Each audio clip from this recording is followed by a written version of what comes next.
Okay, we'll get started. Coco, back in the quarterfinals again this year. Just talk us through how happy you are with your form and how you played today. Yeah, I'm really happy. I mean, today was honestly a difficult match. I mean, as every match is, but the wind was something that I don't know, I wasn't really that prepared for it going in. The one side was gusting like really crazy. And usually like I like to play in the wind, to be honest, but it wasn't something I was prepared for. But overall, I'm happy with how I played.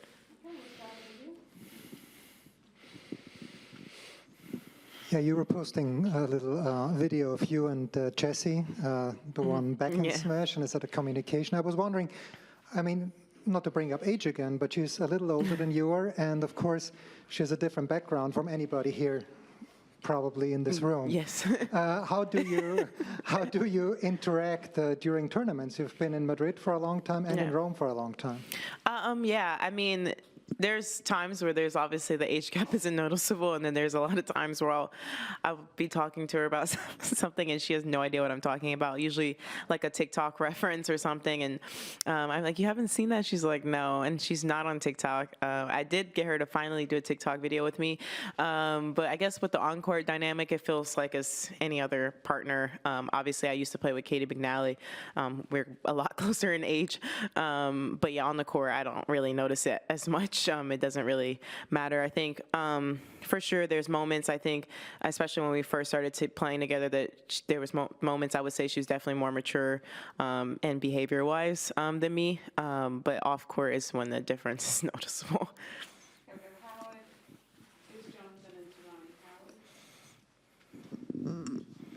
Hi, Coco. When you go into a match against somebody who's ranked 100th versus somebody who's ranked number 1, just to pick a random number, how, if at all, is your mindset different going into that kind of opposition? I think, the ideal would be to, treat every match the same, no matter the ranking.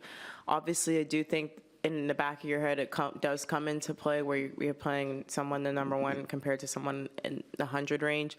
Like, you can't treat the ranking as a ranking, but sometimes I feel like you just feel like if you just hang in there, even if you're not playing your best, you might, come out with the win, whereas obviously someone with number 1, you can't just hang in there. You have to be more in the match.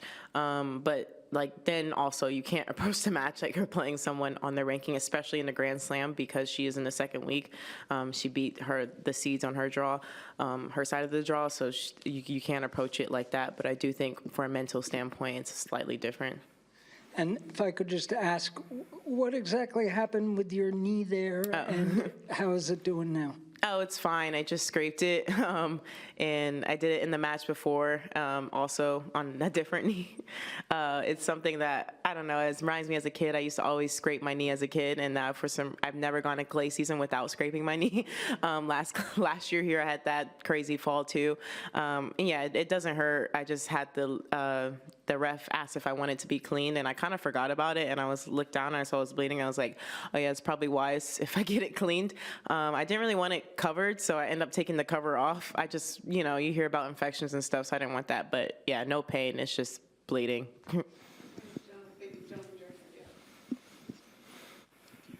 Yeah, Coco. I think you said earlier in the tournament there's no point revisiting last year's final against Iga, but I'm just wondering if you do end up playing her again, what you've taken from last year and whether you might sort of watch the match back again going into this year's match, and how you think the pair of you have evolved since last year. Yeah, I mean, I guess obviously for a scouting standpoint, yeah, I have to rewatch that match because I haven't played her on, I don't think I've played her on clay since. I played her on other surfaces. I don't know if the surface will matter that much, so I'll rewatch some previous matches to see where, gone wrong. But yeah, I guess the revisiting part for like the mentality, yeah, I mean, it's in the past, in a positive way, not like, oh, I lost in the final, I don't want to think about it. It's more so I don't want to make the final my biggest accomplishment, I guess. I want to keep moving forward and keep reaching further heights. Hi, Coco. Congrats. Just wondering, the the Roland Garros crowd is quite like notorious for like being very enthusiastic and sometimes harsh. Yes, I know. I'm wondering just what you heard about it before you started playing here, and what it's been like, how it's compared to how you've seen it, while you've been here and while you've played in front of it. Yeah, obviously I played juniors here, and I didn't, no one came really into the final, and they were really enthusiastic in that final, and even like the last couple weeks, like, I don't know, they like to boo sometimes, so I actually enjoyed it. I remember in my doubles, I had missed yesterday I missed like a super easy overhead, and I kind of I dropped my racket on the ground and like got mad, and then they started like booing slightly, then they started cheering, and I was like, it was one of those moments I started laughing because I was so confused. I was like, are you guys booing because I missed the overhead, and then cheering because the other team won the point? I was confused. But yeah, I honestly like it. I mean, I don't even want to consider it booing because it doesn't sound like boos. It just, I don't know what it sounds like. But I like the crowd here. I like that they're, not afraid to, I don't know. I mean, obviously there's a limit, but they're not afraid to express themselves. And I think this makes that atmosphere a lot fun for me to play in. Hi, Coco. At some moments, you were excellent and aggressive on return and or second serve. Mm-hmm. Can you tell me these last weeks how you have worked with this shot and this aspect of your game? Thanks. Yeah, it's been something that I've been trying to work on a lot. I really started doing it more in doubles, and I think I got more confident doing it in singles. And I think I realized that I could start using my return as more of a weapon than just getting the ball back. Obviously, if they're serving great, whatever. I mean, what can you do? But I think it puts pressure on the person, especially when they know they can't just roll the serve in and know you're not going to go after it. And I think I've been more okay with missing, like a couple times if I'm up in the count, still be aggressive. But if I miss by like an inch or two, which I did that a couple times, especially my previous match, it ended up paying off later on. And I think now I'm more so seeing that because then usually I'll make the next one or the one afterwards. So it's something that I've been working on for sure. Hi, and congratulations on the Heat win. You said on court, I believe, that Paris was your favorite city. Yeah. Just give us some thoughts on the vibe, what you love about it, the scene, the feeling. Yeah, I mean, I just like walking around here. I know some people think the Parisians are rude, and I know that's the reputation that they have. And it doesn't bother me. I mean, I kind of just mind my business. I don't really expect any pleasantries or anything like that, so it doesn't bother me at that point. But obviously in the summertime is the only time I've really gone to Paris. I'm sure other times of the year it's not as pretty, but the weather is great. I just love walking around the city, and I love the people watch here. I think the fashion here is really cool, so that's one of my favorite things. And do you get a kick out of it when the other day a lot of kids were yelling out, Allez, Coco? Yeah, I love the Allez. I think it's a cool way to say, come on.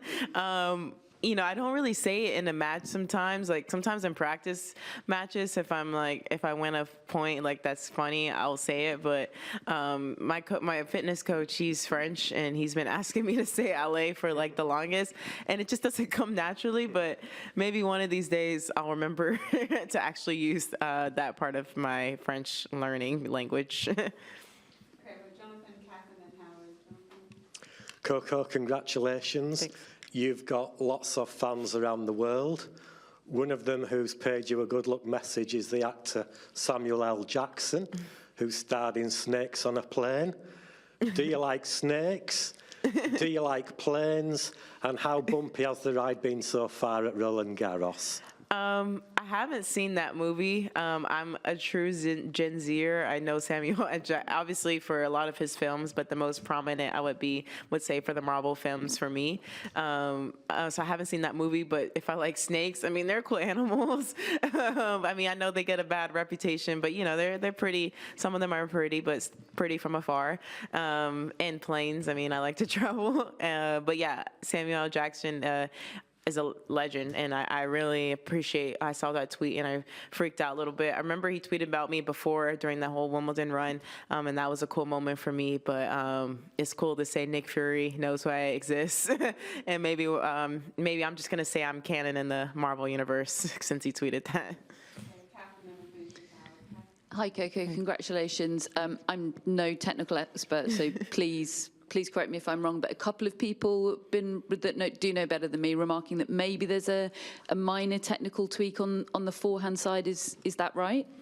I mean, yeah, I mean, other people from the outside think that there is, and I'm sure, I mean, it's something that I need to improve, that's for sure. But this week, in the last couple matches, my forehand has, I think, improved a lot, and I think it's got me to win a lot of points. Also, like, I mean, a lot of people play that side, and I think the last couple matches that I've just become more and more comfortable being aggressive on it. But I think really it's more so something that I just have to continue to improve. I'll probably work on it more during the off season, but right now I'm happy where my forehand is at. I'm probably forgetting, but I don't remember seeing you hit a lefty shot before. Have you done that in the past? I did, I think in Miami Open, maybe last year, but it wasn't like, I barely got to it. It wasn't quite a forehand. Yeah, today I thought I had it, and then I like chickened out last minute. But I was so mad, because I had it, I was there, and then I was like, then I realized, I was like, why am I hitting a lefty forehand? And I kind of like pushed it, but I think if I maybe ripped it, I don't know if it would have gone in, but if it did, it would have been the highlight of my career. And sorry, I just wanted to ask, you know, sometimes we'll speak to athletes when they don't yet know who they're going to be facing, whatever the sport might be. In a situation like this where maybe they'll say, oh, I want to face Iga because of what happened last year, or because I want to beat the best in order to be the best. But sometimes they'll say, are you kidding? Why would I want to play the best player in the world? Give me anybody else, kind of thing. I'm just curious, as you sit here waiting to find out whether it will be against her or not in the quarterfinals, which of those viewpoints do you take? I mean, honestly, since last year I've been wanting to play her on, especially at this tournament. I figured that it was going to happen, because I figured I was going to do well and she was going to do well. Didn't know what side of the draw we were going to be on, obviously.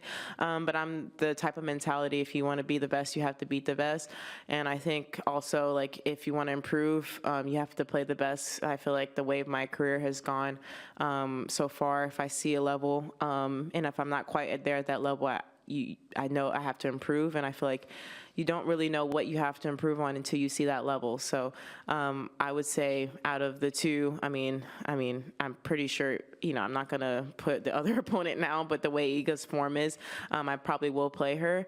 And yeah, I think it would be almost cowardly to say that I want to, you know, not face the noise and not face the challenge, but I think that I'm up for it. I've improved a lot since last year, and she has too, and I think it would be a great battle for us and for the fans too. I'm sure they would appreciate that matchup as well. Thank you.